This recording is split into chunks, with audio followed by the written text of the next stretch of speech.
ધોરાજી નગરપાલિકાની વાત કરીએ તો ધોરાજી નગરપાલિકામાં ભાજપનું શાસન આવ્યું છે, ત્યારે નગરપાલિકા પ્રમુખ ઉપપ્રમુખની વરણી કરવામાં આવી છે, જ્યાં પ્રમુખ તરીકે સંગીતાબેન બારોટની વરણી કરવામાં આવી છે, ઉપપ્રમુખ તરીકે ચિંટુભાઈ કોયાણીની વરણી કરવામાં આવી છે, ત્યારે કારોબારી ચેરમેન તરીકે સીસી અંટાળા ભાજપના કાર્યકર્તામાં હાલ તો ખુશીનો માહોલ જોવા મળી રહ્યો છે।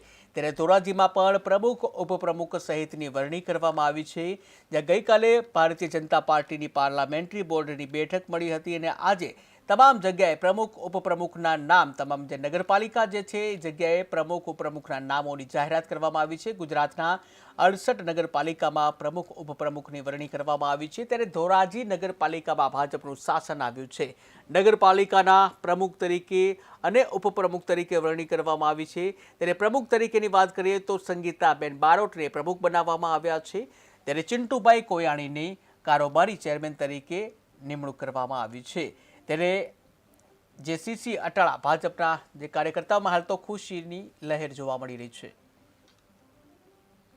તો મારી બહેનોને પાણી માટે જે પાણી ફરિયાદ અમે વોટ લેવા ગયા ત્યાં પાણીની ફરિયાદ છે। પહેલા અમારો ઈરાદો એ છે કે પાણી પૂરું કરો, પાણી આવશે, શુદ્ધ જ પાણી આવશે, પણ એને થોડી વાર લાગશે।